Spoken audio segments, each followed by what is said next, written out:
하나님께서 주신 말씀은 갈라디아서 제2장 1절에서 10절까지입니다. 그 다음에 14년이 지나서 나는 바나바와 함께 디도를 데리고 다시 예루살렘으로 올라갔습니다. 내가 거기에 올라간 것은 계시를 따른 것이었습니다. 나는 이방 사람들에게 전하는 복음을 그들에게 설명하고 유명한 사람들에게는 따로 설명하였습니다. 그것은 내가 달리고 있는 일이나 지금까지 달린 일이 헛되지 않게 하려고 한 것입니다. 나와 함께 있는 디도는 그리스 사람이지만 할례를 강요받지 않았습니다. 몰래 들어온 거짓 신도들 때문에 할례를 강요받는 일이 있었던 것입니다. 그들은 우리를 노예로 만들고자 하여 그리스도 예수 안에 누리는 우리의 자유를 엿보려고 몰래 끼어든 자들입니다.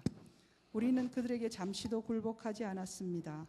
그것은 복음의 진리가 언제나 여러분과 함께 있게 하려고 한 것입니다. 그 유명하다는 사람들로부터 나는 아무런 제한도 받지 않았습니다. 그들이 어떤 사람들이든지 나에게는 아무 상관이 없습니다. 하나님께서는 사람을 겉모양으로 판단하지 않으십니다.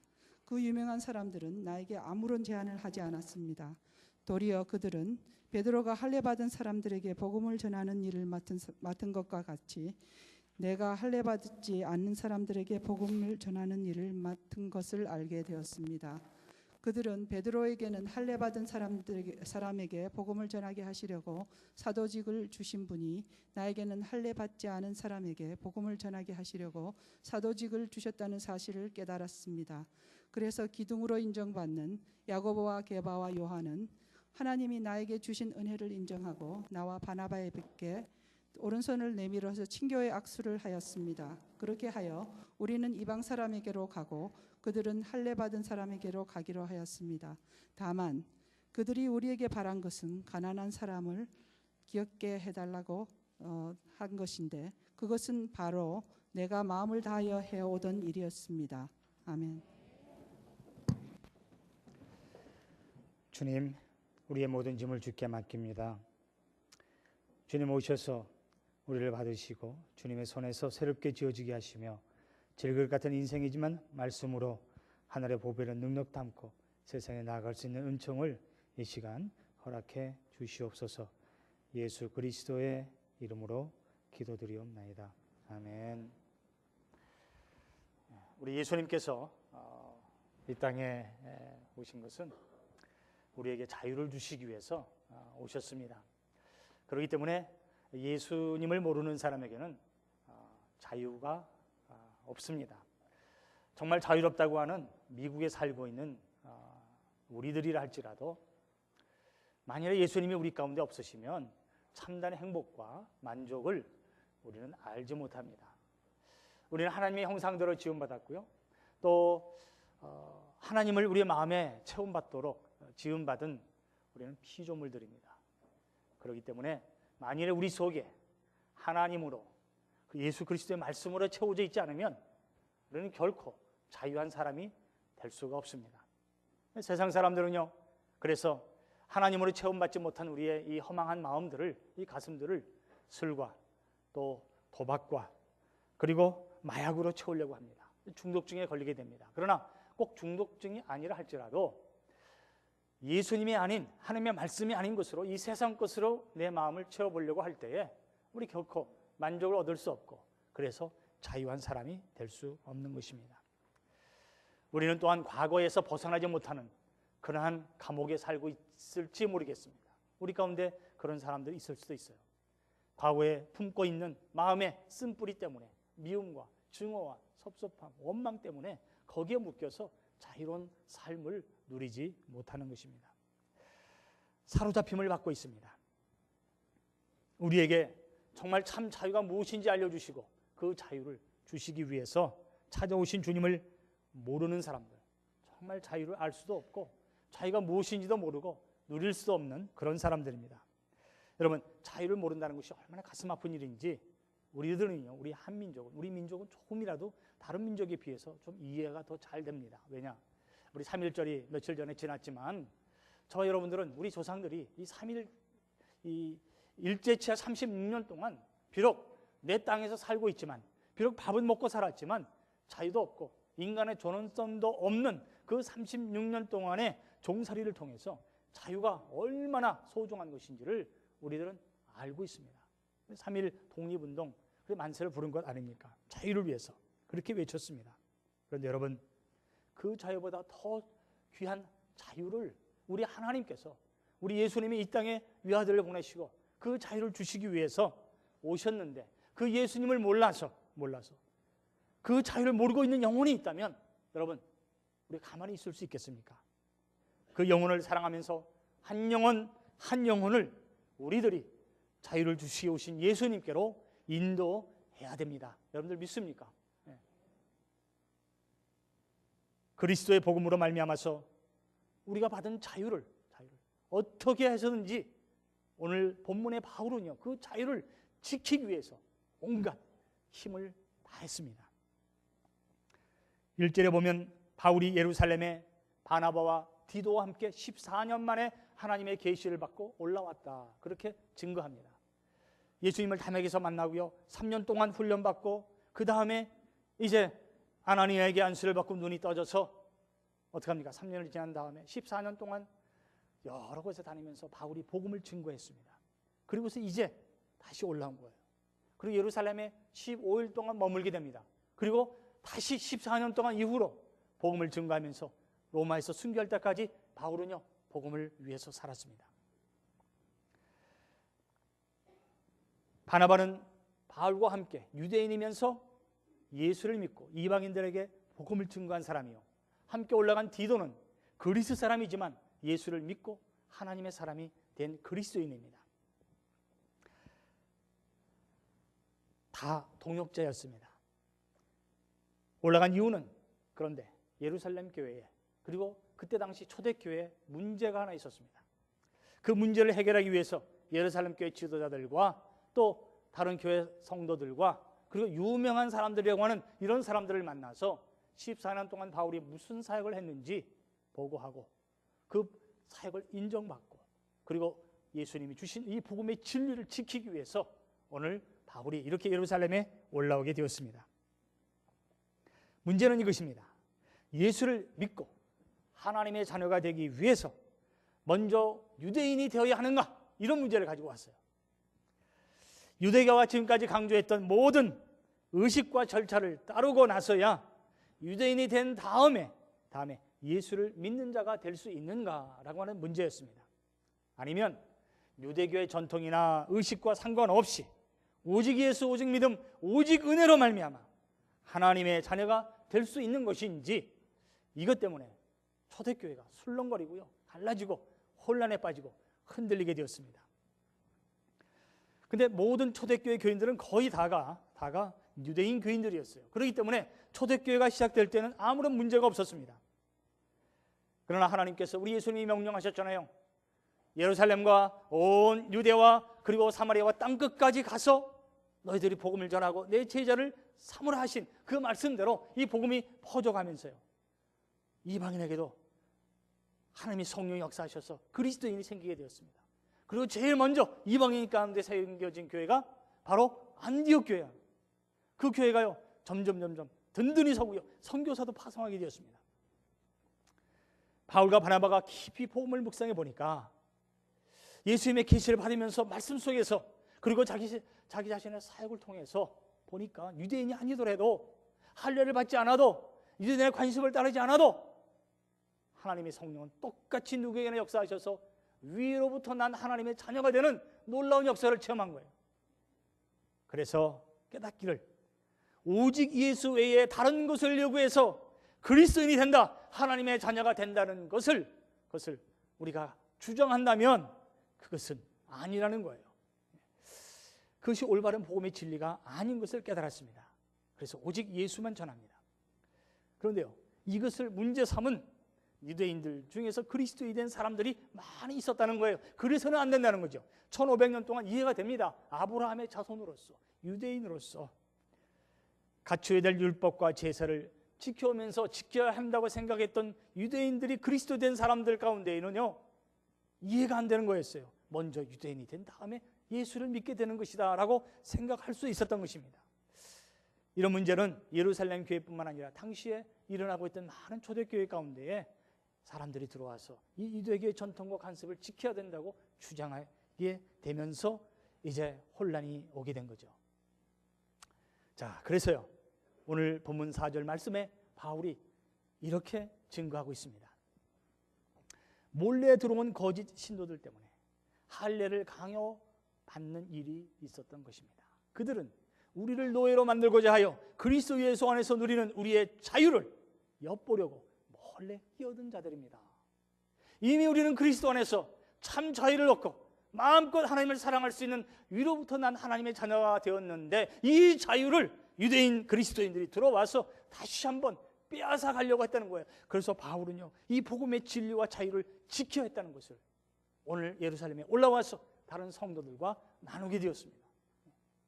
할례 받지 않아도, 유대인이 아니더라도 누구든지 위로부터 난 하나님의 자녀들은, 성령으로 하나님의 자녀가 된 사람들은 다 이 자유를 누릴 수 있는데, 왜 다시 율법으로 돌아가서 우리 주님께서 그 죄와 사망의 법에서 자유롭게 하신 이 복음의 능력을 가로막게 되는 것이 바울에게는 절대로 안 되는 일이었다는 거예요.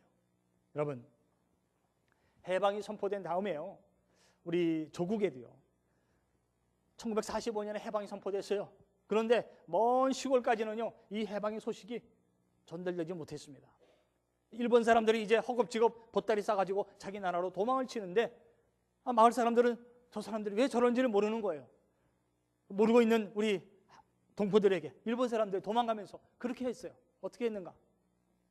뭘 달라고 했어요. 그리고 있는 것까지 빼앗아갔어요. 근데 해방된 것을 모르는 사람들 어떻게 해요? 지금까지 노예로 살았기 때문에 무서워가지고요 달라는 거 다 줬어요. 여러분, 만일에 지금 이 시간에도 우리 예수님이 이 땅에 오셔서 하늘의 그 참된 자유와 기쁨과 소망을 우리에게 다 주셨는데, 이것을 모르고 있는 사람들에게, 아직도 죄의 종로를 타는 사람들에게 누가 이 소식을 전하겠습니까? 여러분, 어쩌겠습니까? 오직 예수의 은혜로 구원받는데, 하나님의 자녀가 되는데, 이 놀라운 사실, 이 놀라운 진리가 앞으로 영원히 가로막히게 되는 역사적인 사건이 바로 오늘 바울이 갈라디아서 2장에서 기록하고 있어요. 사도행전 15장에 가서 보면 이 사실이 똑같이 자세하게 기록되어 있습니다. 오늘 이 예루살렘 회의는요 놀라운 사건입니다. 복음의 진리가 온전히 설 수 있게 되는 하나님의 놀라운 그런 역사가 있는 참 귀중한 사건입니다. 선교의 역사가, 이 복음의 역사가 이제 모든 이방인들에게 마음껏 선포되고, 그 모든 이방인들도 유대인들과 마찬가지로 하나님의 자녀가 될 수 있다고 하는 이 놀라운 역사적인 사건이 오늘 결정이 되는 거예요. 그것이 기록된 것입니다. 교회가 바로 이 자유를 증거하고 이 자유 위에 바로 서야 된다는 것입니다. 오늘날 우리 살고 있는 우리들에게도 똑같이 적용되는 말씀입니다. 우리 주 예수 그리스도의 복음을 바로 알고 이 자유를 가지고, 이 자유의 능력과 소망을 가지고 우리가 세상에 나아가서 증거하는 우리 교회 여러분들 되시기를 주의 이름으로 축원합니다. 우리 주변의 이웃들에게 복음 전하는 것을 뭐라고 합니까? 전도한다 하죠. 전도. 그런데 다른 언어나 그리고 문화권에 가서 복음을 전도하는 사람을 뭐라고 합니까? 선교사라고 부르죠. 선교라 합니다. 그렇기 때문에 이 전도나 선교는요 본질적으로 뭐예요? 같은 거라는 거예요. 똑같이 전도하지만 문화가 다르고 언어가 다른 곳에 가서 전도하는 사역을 우리는 선교라 부르고, 그렇게 일하는 분들을 선교사라 부르는 것 뿐입니다. 영어로는 선교사를 미셔너리라 그렇게 부르죠. 이 말은 영어에서 미션이라는 말에서 나왔는데, 또 이 영어의 단어 미션은 라틴어에서 나온 단어입니다.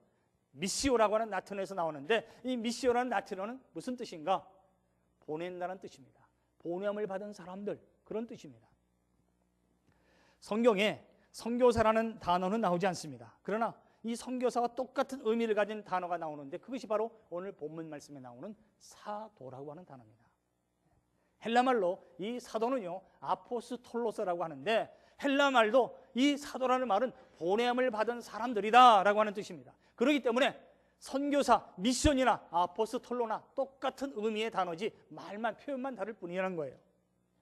여러분, 그러므로 우리 성경에서는 예수님의 제자들 사도라, 보냄을 받은 무리들, 보낼 사자와 무리도자라, 그래서 보냄을 받은 무리들이라 얘기하지만 사실 어원을 따져가서 보니까 어떻게 됩니까? 더 넓은 의미에서는 저 여러분들이 세상의 모든 그리스도인들이 뭐예요? 다 사도요. 우리가 사도라면 다 보냄을 받은 사람들이요. 우리가 보냄을 받은 사람들이라면 저 여러분들이 뭐예요? 똑같이 다 뭐예요? 선교사. 그렇다는 거예요. 여러분, 예수님이 기도하실 때 요한복음 마지막 십자가에 달려있기 전에 기도하신 기도가 있지 않습니까? 요한복음 17장에 18절 20절에 보시면 예수님이 이렇게 기도하셨습니다. 자, 18절 우리 한번 같이 한번 읽겠습니다. 시작. 아버지께서 나를 세상에 보내신 것 같이 나도 그들을 세상으로 보냈습니다. 20절. 나는 이 사람들을 위해서만 비는 것이 아니고 이 사람들의 말을 듣고 나를 믿는 사람들을 위해서도 빕니다. 아멘. 예수님이 제자들을 택하시고 그들을 어떻게 하셨어요? 세상에 보내시는데 이 제자들의 말을 듣고 나를 믿는 사람들도 나도 그들을 세상에 보낸다는 거예요. 저 여러분들은 뭐예요? 보냄을 받은 사람들입니다. 보냄을 받은 선교사들입니다. 미셔너리들이라는 거예요.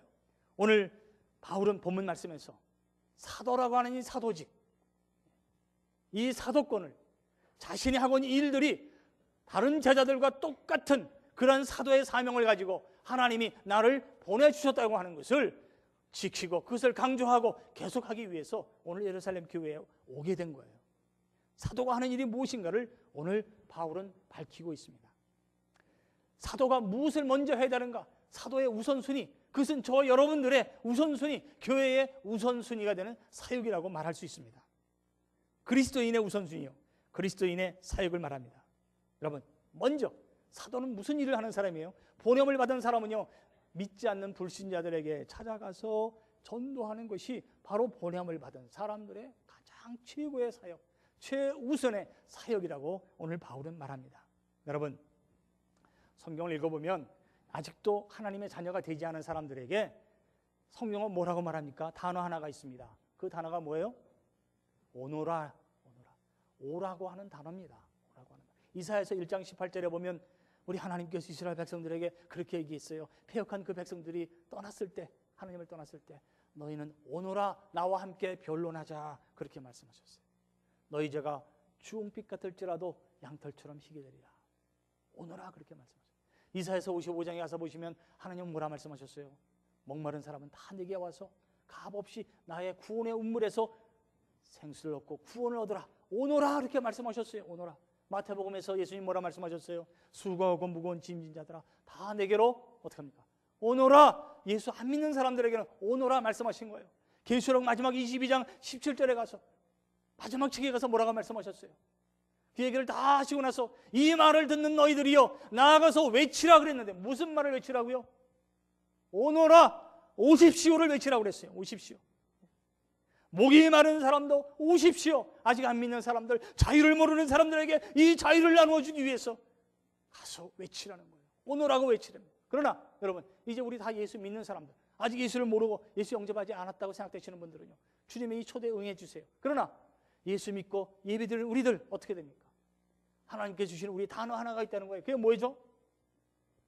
우리에게는 오노라가 아니에요. 이제 이미 우리 왔어요. 맨날 오노라만 외치는 게 아니라 이제는 왔으니 어떡합니까?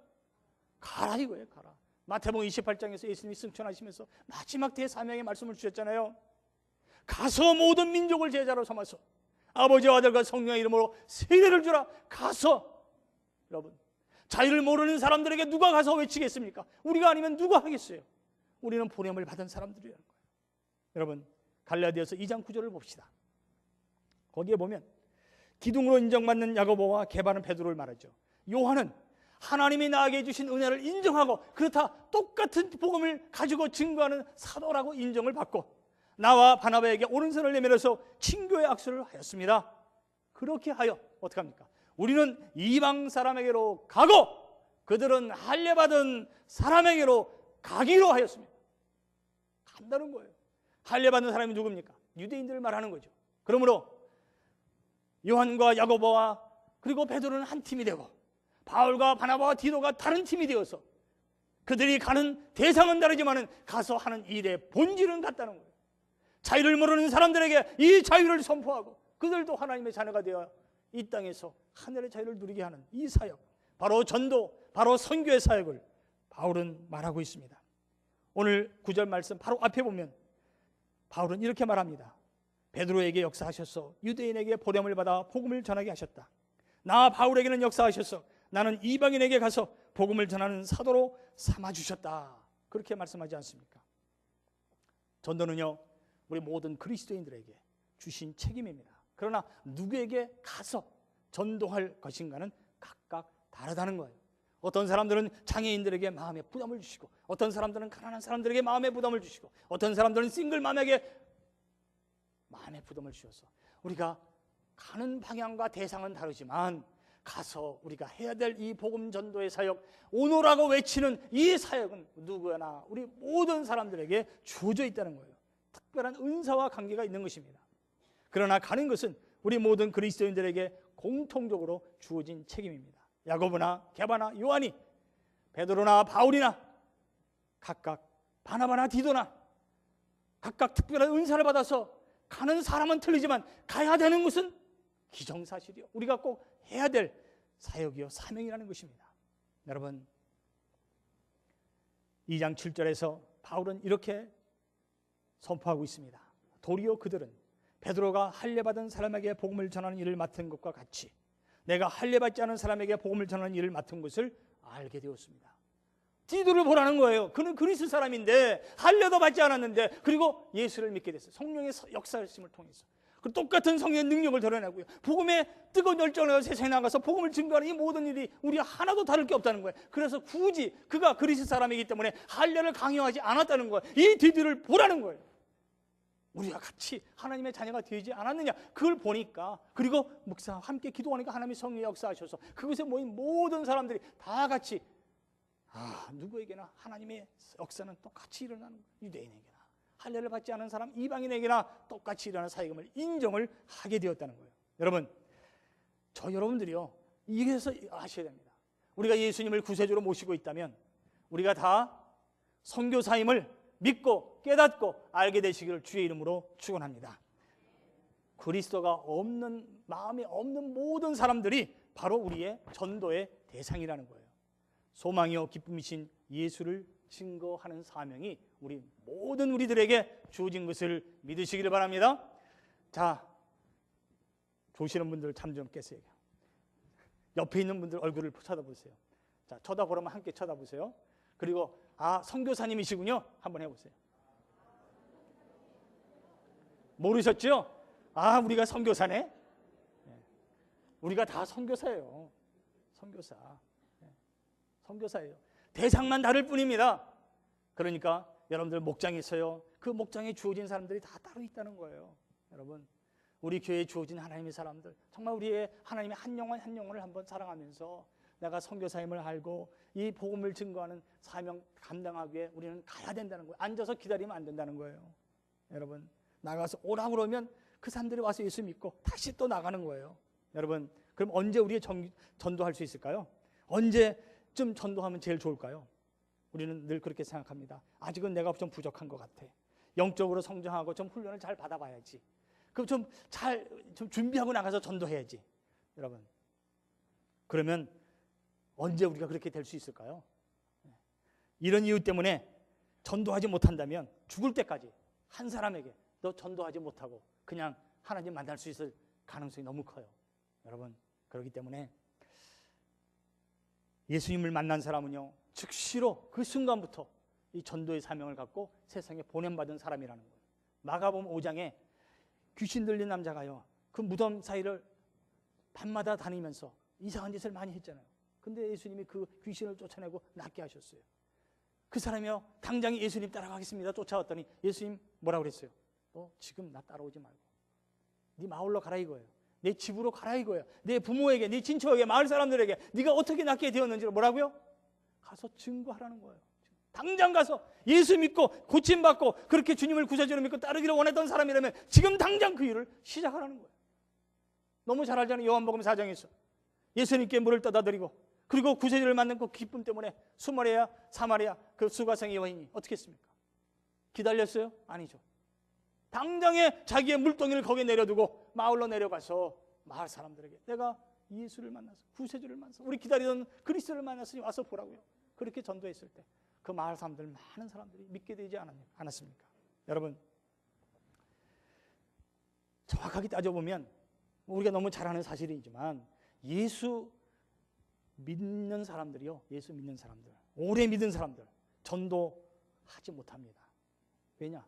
정말 그래요. 다 예수 믿는 사람이 친구예요. 다 안 믿는 사람이 없어요. 그런데 가만히 보면 신앙이 잘하긴 잘하는데 어떻게 돌아다 보면 굉장히 그냥 제자리에 있는 것 같아요. 성숙하는 게 너무 느려. 왜 그렇습니까? 뜨겁지 못하대, 내 마음이. 왜 그렇습니까? 기쁨이 없대요. 왜 그렇습니까? 능력이 없다는 거 왜 그렇습니까? 다람쥐 쳇바퀴 도는 것 같은 그러한 신앙생활이에요. 왜 그렇습니까? 그것은 오직 한 가지 이유 때문에 예수 바로 믿고 전도해야 되는데, 보냄을 받아야 되는데, 가야 되는데 가지 아니하고 그만 있기 때문에 뜨겁지 않고 재미가 없고 영성이 약해지는 거예요. 전도하지 않기 때문에 그래요. 여러분, 전도가 내 힘으로 안 되니까 어떡합니까? 전도하면 기도하는 사람이 될 수 있어요. 성경의 말씀을 모르면 전도할 수 없기 때문에 성경의 말씀을 깊이 묵상하게 돼요.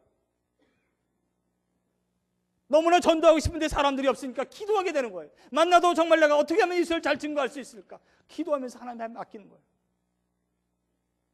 내 능력으로 안 되는 일이기 때문에 점점 하나님 앞에 깊이 들어가야 전도할 수 있기 때문에, 그래서 내 영성이 깊어지고, 그래서 전도할 때마다 기쁨이 생기고, 내 가슴이 전도할 때마다 뜨거워지는데 전도하지 않기 때문에 가슴은 차가워지고, 전도하지 않기 때문에 가슴이 점점 식어져서 처음 사랑을 잊어버리고, 전도하지 않기 때문에 말씀이 재미가 없고 하나님께 입맛이 당겨지지 않는 거예요. 내가 언제까지 내 삶이 완전해지고 갖춰지기를 바라면서 기다린다면 결코 전도하지 못하는 거예요. 부족한 모습 이대로 전도하기로 결심할 때 그 전도의 결심과 헌신으로 인해서 나아가서 한마디로 내가 가는다는 그 가는 일에 하나님께서 우리에게 힘이 되어주시고, 우리가 갈 때 하나님께서 우리와 함께 하시기 때문에 그 신앙생활이 기뻐지고 힘이 생기고 영성이 뜨거워지게 되는 거예요. 여러분, 전도하기로 결심하는 여러분들 되시기를 주의 이름으로 축원합니다. 중요한 건 주님 앞에 온 우리들이 나가서 복음을 전하도록 보냄을 받았다면 우리에게는 이제 실천한 일만이 남아 있습니다. 하나님, 제가 전도하면서 살겠습니다. 이것이 우선순위라는 거예요. 전도가 안 되면 왜 전도가 안 되는지 온 성도들이 함께 모여서 그 일을 위해서 기도한다는 게 중요해요. 포기하면 안 되는 거예요. 그 일이 중요한 거예요. 그게 우선순위예요. 어떻게 하면 전도 잘할 수 있을까? 성도들이 머리를 짜고요. 그것 때문에 고민하고 근심하고 기도해야 된다는 거예요. 언제까지 기다리겠어요? 두 번째, 선도의 사역, 사도의 사역이 또 하나 나와요. 마음이 가난한 이웃들을 돌아보는 구제 사역이라는 거예요. 오늘 10절 말씀을 봅시다. 우리 한번 같이 한번 읽겠습니다. 다만 그들이 우리에게 바란 것은 가난한 사람을 기억해 달라고 한 것인데 그것은 바로 내가 마음을 다하여 해오던 일이었습니다. 보세요. 이제 다 일이 끝났어요. 친교 악수도 다 했어요. 우리가 받은 사명은 같다. 이방인이나 유대인이나 똑같이 누구나 예수 그리스도, 예수의 은혜와 예수의 믿음, 오직 믿음으로 우리가 하나님의 자녀가 된다. 이거 이제 마음을 같이 한 거예요. 근데 예수 그리스도, 예루살렘에 있는 교회 사람들이 바울에게 이런 부탁을 한 거예요. 자, 이제 우리가 당신에게 바라는 건 가난한 사람을 기억해달라. 이걸 부탁을 받았어요. 근데 바울이 뭐라고 얘기해요? 그것은, 구제사역은 내가 마음을 다해서 해오고 있는 일이었습니다. 여러분, 우리는 바울이요, 전도만 하고요, 복음만 증거한 줄로 알았죠? 아니에요. 바울은 무슨 일을 또 함께 했습니까? 불쌍하고 어려운 사람들을 위해서 계속 구제사역을 했다는 거예요. 예루살렘 교회가 어려우면 어려운 예루살렘 교회를 위해서 데살로니가 교회 성도들이, 그들이 그도 마찬가지로 가난했지만 어렵고 힘든 중에도 힘을 다해서 연보를 해가지고요, 예루살렘 교회를 돕지 않았습니까? 그런 구제사역을 계속 했다는 거예요. 그것이 바울의 두 가지 중요한 사도의 사역이었다는 거예요. 전도와 그리고 구제사역을 바울은 내가 이제까지 해오던 일이었으니 그들이 나한테 부탁한 것, 그것이 새삼스러운 사역이 아니라는 거예요. 여러분, 사도행전 6장에 가서 보시면 얼마나 이 서대교회가 구제하는 일에 힘을 썼으면 헬라파 사람들과 그리고 또 히브리파 사람들에게 구제하는 일을 위해서 서로 경쟁하면서 하다가 파벌이 생기지 않았습니까? 그 정도로 이 구제 사역에 초대교회는 힘을 썼어요. 열심히 했어요. 여러분, 우리가 목장과 우리 선교회에서 구제와 전도에 그렇게 집중하는 교회가 되면 하나님이 기뻐하시는 교회라는 거예요. 여러분, 교회 봉사 두 가지입니다. 선교와 구제입니다. 전도와 구제입니다. 그래서 하나님의 나라를 이 땅에서 확장해 갈 수 있어요. 안 믿는 사람들 위해서 기도합니다. 이웃사랑입니다. 그리고 그 사랑으로 구제하고 함께 나누는 거예요. 여러분, 목장마다 각 우리 하나님께서 주시는 대상이 다 다를 수가 있어요. 가서 전도합니다. 목장마다 불쌍한 이웃을 위해서 같이 돕고, 우리 선교회는 목적이 무엇입니까? 지역 선교 아닙니까? 지역의 불쌍한 사람들, 우리 각 선교회에서 정말 나누는 일을 하셔야 됩니다. 이것이 우리 선교회가 있는 가장 근본적인 목적이라는 거예요. 우리는 빚을 지고 있는 사람들입니다. 두 가지 빚을 지고 있어요. 무슨 빚? 복음의 빚과 사랑의 빚을 지고 있어요. 복음의 빚은 무엇입니까? 내가 어떻게 그리스도 믿는 하나님의 자녀가 되었어요? 누군가 나를 위해서 기도하고, 누군가 나를 위해서 섬기고, 누군가 나를 위해서 복음으로 희생했기 때문에 오늘 우리가 여기에서 하나님의 자녀 되어 있는 거예요. 복음의 빚을 지고 있어요. 우리는 사랑의 빚을 지고 있지 않습니까? 부모의 사랑의 빚, 그리고 우리 교우들의 사랑의 빚, 그리고 사회의, 이 나라의 사랑의 빚을 지고 있어요. 여러분, 우리 한국에는 복지관이라는 게 있어서 노인들을 잘 섬깁니다. 여기는요, 시니어 센터도 있어요. 이 땅에 와서요, 세금 1전도 안 냈는데 어디 간다 그러면 택시비 줘요. 먹을 거 없다 그러면 밥 줘요. 푸드스탬프 줘요. 약이 없다 그러면요, 병원마다 데리고 다니면서 다 진찰해 주고요, 살려주지 않습니까? 이 나라에 우리가 무엇을 했는데, 아무것도 하지 않았는데, 자녀들도 눈은 뜨고 시퍼렇게 살아있는데 나라에서 다 해주는 거예요. 빚지고 있는 거예요, 우리들은. 근데 우리는 나만 위해서 살겠다고, 나만 잘 먹고 잘 살겠다고, 나만 건강하겠다고. 그것은요, 절대로 그리스도인의 삶이 아니라는 거예요. 우리는 사랑의 빚을 이미 너무 많이 지고 있는데 이 빚을 어떻게 하겠어요? 조금이라도 우리가 이웃들과 나누면서 이 빚을 갖고 살아야 되지 않겠습니까? 여러분, 우리 요한일서의 말씀 한번 잠깐 보시겠습니다. 요한일서 3장 17절 말씀이에요. 16절에서 무슨 말씀하시는가 하면, 우리가 그리스도의 사랑을 알았으면, 그리스도께서 우리를 위해서 목숨을 주신 것을 우리가 믿는다면 우리의 형제를 위해서도 내 목숨을 줘야 된다는 거예요. 그러면서 오늘 17절 말씀에 이렇게 하는 거예요. 한번 같이 한번 읽겠습니다. 시작합니다. 누구든지 세상 재물을 가지고 있으면서 자기 형제 자매의 궁핍함을 보고도 마음문을 닫고 도와주지 않으면 어떻게 하나님의 사랑이 그 사람 속에 머물겠습니까? 믿는 사람들이 하는 얘기라는 거예요.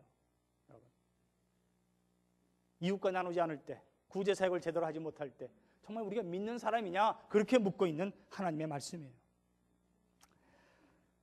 두 가지의 사역, 전도와 이 구제 사역이 오늘 바울은요, 사도의 두 가지 중요한 우선순위 되는 사역이라 그렇게 말씀하고 있습니다.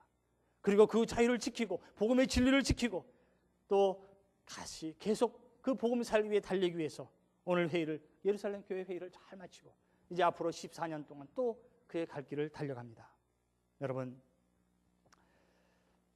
우리 하나님께서 이런 귀한 사역을 주셨는데 우리 주님 주신 이 사역을 끝까지 잘 이뤄나갈 수 있기를 간절히 소원합니다. 그러면 우리는 승리하는 것입니다. 그러면 우리는 잘 될 것입니다. 여러분, 작은 사랑, 또 작은 전도의 발걸음이 시작입니다. 여러분, 너무 크게 생각하지 마세요. 너무 크게 생각하지 마세요. 그러면 너무 큰 것만 생각하면 아무것도 못합니다. 그저 내 이웃에 대해서 따뜻한 마음을 품게 되는 것, 이것이 시작입니다. 내 인생의 여리고 앞에 상처받은 사람을 보게 되면 외면하지 않기를 바랍니다. 내게 있는 것으로 할 수 있어요. 꼭 돈이 많아서 할 수 있는 것이 아닙니다. 돈이 없어도 우리는 구제사역 할 수 있어요. 관심과 사랑의 문제가 아니겠습니까? 우리가 혼자 사는 세상이 아니라는 거예요. 우리가 진지하게 고민하면서 이 전도와 그리고 구제사역에 우리 함께 힘을 합칠 때 우리 하나님이 우리 교회에 복을 주실 줄로 믿습니다.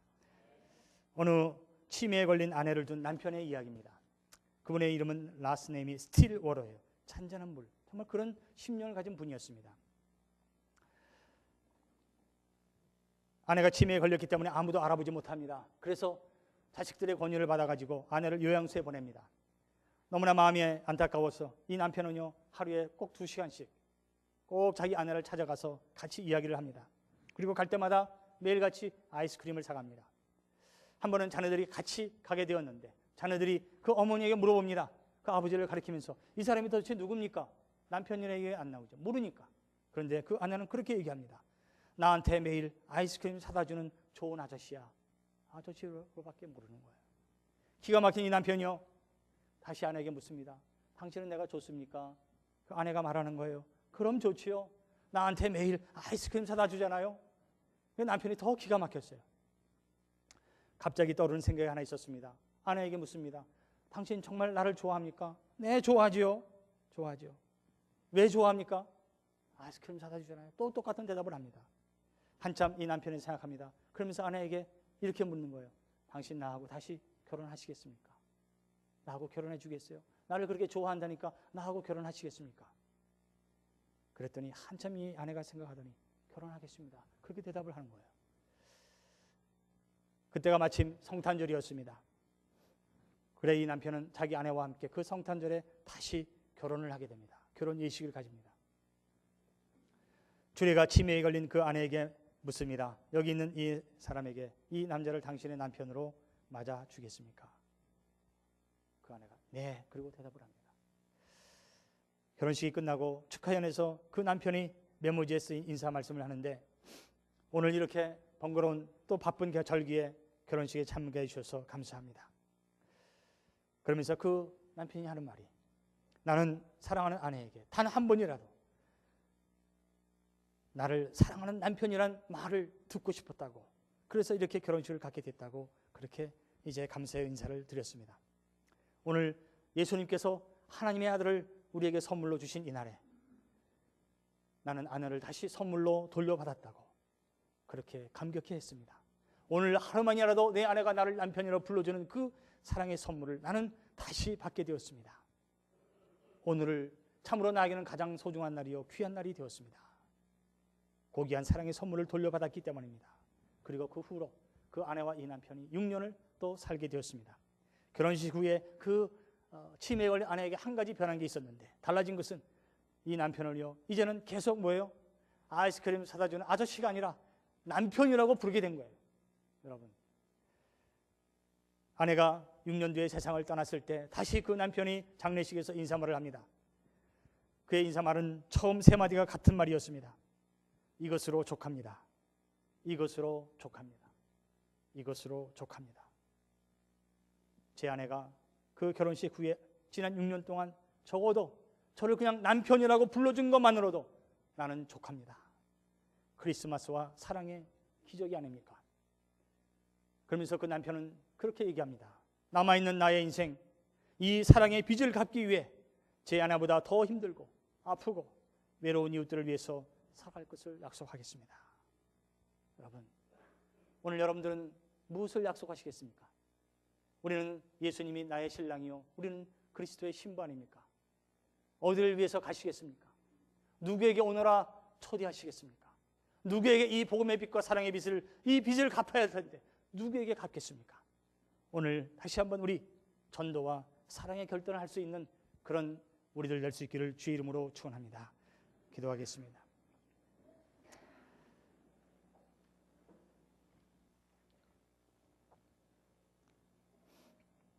주님, 이제까지는 그저 나만을 위해 살았던 인생이 아닌가 싶습니다. 주님 도와주셔서 복음의 빛과 사랑의 빚을 졌는데 빚을 남은 인생 동안 조금이라도 더 많이 갚을 수 있도록 살아가게 하옵소서. 이제는 가서 주님이 그렇게 외치기를 원하시는 오너라 오십시오 외칠 수 있게 하시고 내게 있는 것이 있습니다. 나의 시간과 물질과 나의 사랑, 불쌍한 이웃들과 함께 나누면서 이 땅에 하나님의 나라를 확장해 갈 수 있는 주의 사람들로 다시 한번 바로 서게 도와주시고 빛이 되게 하옵소서. 기도하겠습니다.